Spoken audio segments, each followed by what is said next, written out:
Hey guys! Welcome back to my YouTube channel. I am Gwen Salmarin, the Millennial Breadwinner, and I empower breadwinners to become generational wealth builders.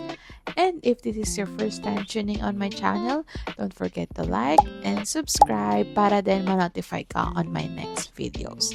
And also, you can join my Facebook group, Generational Wealth Builders on Facebook. Link down below. So, today I want to share with you the 3 criterias that you can use when evaluating saan ka ba mag-i-invest.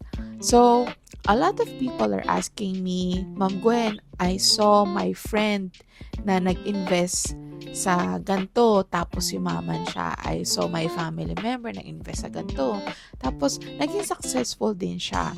So, saan ba ako dapat mag-i-invest? And to tell you honestly, lahat naman ng mga business out there, for sure, meron na tayong nakitang maging successful. So, gusto ko lang sabihin na lahat naman yan, pwede kang kumita ng pera dyan. Pero, using these 3 criterias, ito yung sinasabi ko na how you can also make money, how you can also make investing more fulfilling for you and at the same time more successful din para sa'yo. So, ano-ano yan? First is all about knowledge. Knowledge is all about making sure that you have the right skills, the right tools, and the right knowledge before you make any investment.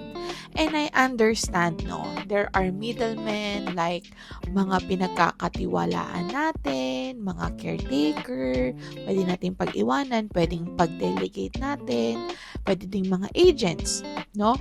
Pero my advice is this, do not rely on them on understanding how does the investment work. Bakit? Because at the end of the day, this is still your hard-earned money. So make sure that ikaw din, you know how the system works, how does your capital turn into profit. Another importance din, no? Kaya marami din, kumbaga, nasa scam or marami din na hindi nila nalulugi kasi they do not have a knowledge of where they are putting their money in.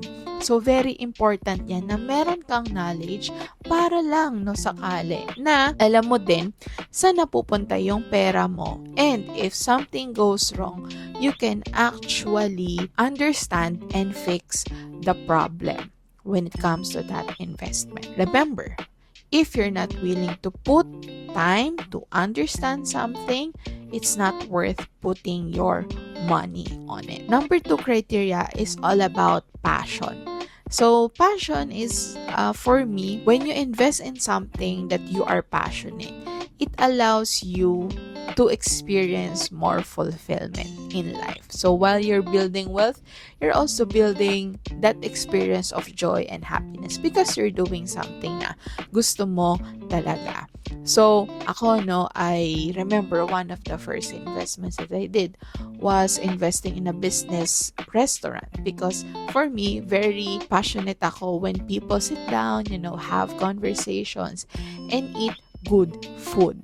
So with that, I'm not just hoping not to make money, but at the same time is to also make it more fulfilling by doing something that is close to my heart. And number 3, ease of doing the business. And most of the people, when they're looking for investment, they have their main thing. May it be a corporate work or let's say another family business. So you also have to ask yourself, if I add this investment or this business in my life, how would my life look like? Ano-ano dapat yung mga i-consider mo doon? Location. So, pag ginawa ko pa tong business na to, is this something na will consume more time for me to go? Pangalawa, is time. Pag ginawa ko ba tong business ko na to, may time pa ba ako to actually do my main thing or to do my corporate job or hindi na ako makakatulog? And then number 3 is the effort that I'm putting here will be more or equivalent to the possible returns that I will be getting from this. So, dapat din kasi ilagay din natin yon sa mind natin na if I do this investment or this business, how will it affect my life? So, kailangan pinagpaplanuhan din siya para hindi naman basta-basta din masasayang yung business. Baka nga nag-invest ka sa isang business, pero it will require more time and effort for you at the end of the day dahil hindi mo mag-give up yung main thing mo, which is your corporate job, is masayang lang din yung pinuhunan mo. So those are the 3 criterias that advise you to check before getting into any new investments and new businesses. So again, it's all about the knowledge. Do you have the knowledge? Number 2, is this something that you are passionate about? Number 3, how will this change your life? How is the ease of doing this business will impact your day-to-day life? So again, thank you so much everyone for watching my YouTube video and see you on the next one. Bye!